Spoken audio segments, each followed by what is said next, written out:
it is going to increase. So I'm telling you, everything that you eat from Logiri, if you go to that land, we even have tarmac, which is fertile. It is short distance on the street.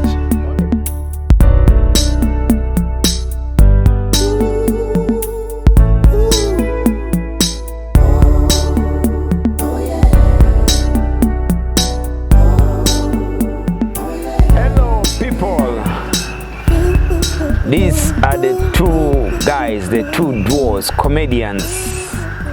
We are live from Hunter's Nests. It is the only nest where human beings stay. As you know, nest is for birds. By the way, before I forget, remember to subscribe, like, and hit the notification bell. We are clear and live for the grand stories. These are the two duos. All right, so beautiful. Viewers out there, call me Man Pato. We're live right here, and you shouldn't forget that you're watching us from Pearl of Africa, Uganda, Westnile. Arua is the place. That is where we are right now, and aka Man Pato, the most handsome logo. You know, it's so amazing to be together with you people. Well, my name is Ziggy Zaga, the only person with double Z in the name. I'm a stand-up comedian, a skit comedian. That is it.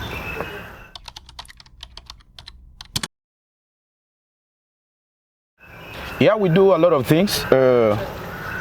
We do comedy from Comedy Basket, UG, from Arua.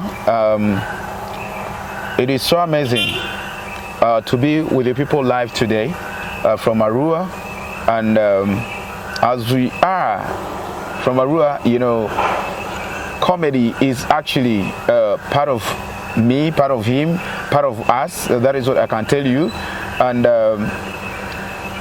additional thing is that when you come to Westnile, actually we are the store that can make you happy, that can make you crazy, that can even make you forget your name. That is who we are. True. Yes. You know, doing comedy is not easy. First of all, comedy, I started it from school. Let me give you a brief background about my school. I went for nursery school in Congo, that is DRC. I came for my P1 up to P5 in Ombachi, but not the St. Joseph School, it is the primary section. Then P6 to P7, I went to Rawa Primary, which is just a neighborhood to Ombachi. Then my secondary from senior 1 up to senior 6, Nile High. And that's where I started comedy. I started it by dancing, and up to now, some of my OBs and OGs, staff members of the school, those days they still call me Mbotalikaso. All right, actually, as he's introducing that way, you should know me. By the time I was born, nurseries were not there. To be honest to you, nurseries were not there. But, I went straight to P1, and to P1 I went. There's a school called Ewava Primary School in Vora. That is where I went, and then I went up to P4. From P4, and then after that I went to a school called Enjeko Primary School. For P5, I studied there 1 year in Logiri, the land where you can get pumpkins with chicken, with the cock. Yeah, that is where I went exactly. And then immediately after there, after 1 year, I came back to the city, and then I joined in Awindiri Primary School. All my hobbies who are watching me right now, we are together. Yes, today you're watching me also on TV, but you used to watch me when we are seated together. And additionally, I want to let you know, bullying in school is sometimes also very bad. From Awindiri, I was not powerful enough, and then I took it up. I went back home, I complained, and then they had to take me to Arua Public Primary School for P6 and P7. And then after there, also, I passed very well. You see me, I'm a clever student that time.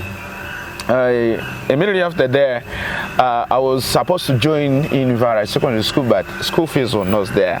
Then I had to take it up with my father, and then I went to Nile High Secondary School. In Nile High, it was actually nice thing because actually that is where now my career. And I think that's where we met. Yeah, that is where I met with my colleague, my partner in crime, as usual people say, Ziggy Zaga. It was man Pato alongside Ziggy Zaga from that time. And then we started, and then after, because for him, he went sitting somewhere in Yole. For me, I went to Aria. Immediately after there, I came, and then A-level actually. Before I went to A-level, how we started, I want to tell you, we were doing a lot of things because for him, he could be a person on the drum, and then for me I sing. Yeah, true. And then we dance. True. You see that? So that is how we started identifying ourselves that we could actually do something together. Then yeah, true. That's where the duo. Yeah, the duo started. In. He could do the drum with the desk in the class, and then our classmates could be now seated as actually our. We call them our fans who could be encouraging us.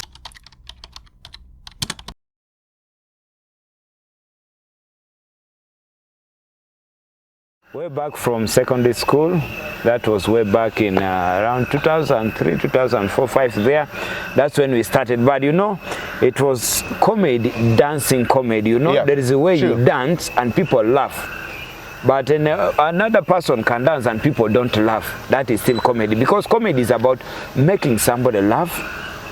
Somebody who has even his or her own problems, you really bring this person to a laughing mood. That's way back when we started comedy. But serious comedy for business, it's now like around 5 years. That's when we started comedy.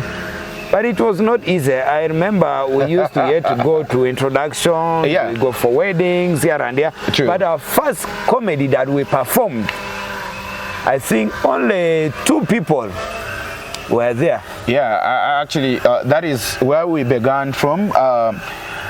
We took it up. We said, let's launch comedy night in Arua, because wherever we move, if we make jokes, people feel happy.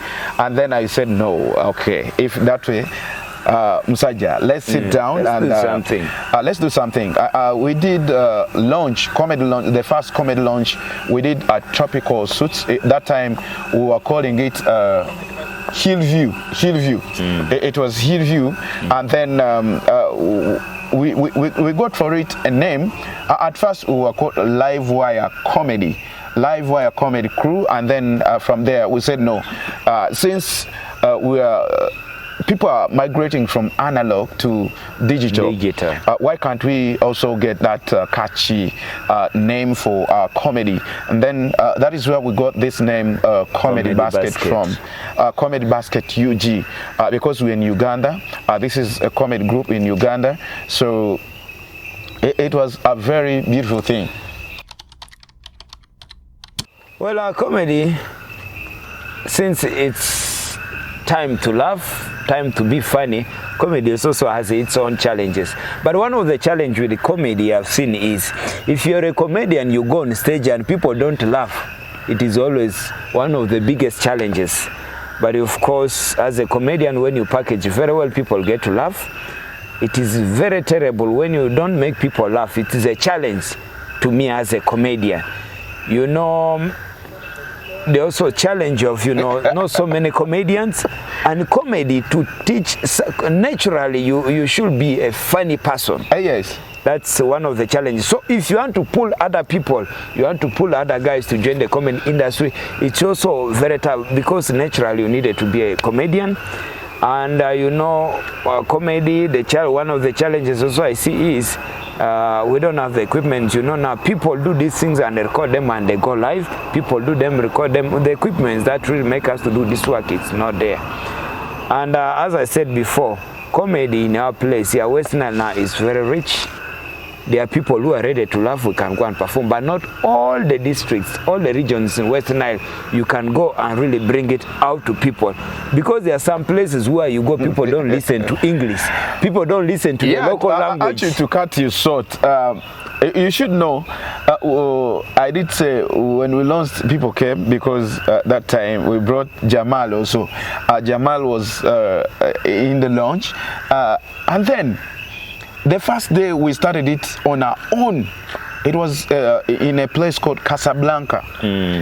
The first day, I should say, the number that was inside, only 15 people. 15 people. So these 15 people, also including us, with the waitress, waitress, there were 5. Even the manager, the owner of the hall was there. We counted. Then we counted everybody. So we were all 15 people. And it was hard to know who are the customers and who are the people who are working at the bar. But good thing is, I need to tell you out there, you as the comedian, even if there is one person in that place where you're doing comedy, make that person happy. True. Then when you make that person happy, at the end, you'll realize that this one person will go out with a good message. So that is how we began. These 15 people went out, and the night was, so fabulous. The night was so fantastic. So the next performance we did, actually, we got 45 people. Yeah. We realized that the number is growing. Kept on increasing because a few people who came the previous day, they went out as apostles to go and spread the good news. And in the journey, one thing also I realized was in comedy, one of the challenges is the promoters of comedy, they don't take comedy serious. By the way, let me tell you who is watching us live on Grand Stories, a comedian is supposed to be paid more than an artist. That is the reality. Artists, I know they sing music, music lives, but a comedian makes you laugh. Yeah, because more special, if artist is performing, at that specific time, sometimes you don't understand the music, you don't do but with comedy, let me tell you, the moment comedian makes you laugh, actually you relieved from your stress. You're relieved from every other thing. By the time you go back home, you'll be actually a new person. If under church we could say you are born again, because from being in stress, you're now another different person. You see, those are the things with comedy. So to outline basically the challenges of making somebody laugh, it is a challenge to as a comedian. Promoters cheating people. You agree on this amount of money, at the end of the day promoter doesn't give you what you have agreed on. Promoters running away with your money. People taking comedians for granted. People prefer to laugh artists more than comedian, but you don't value your comedy. You value comedy less and you value music more.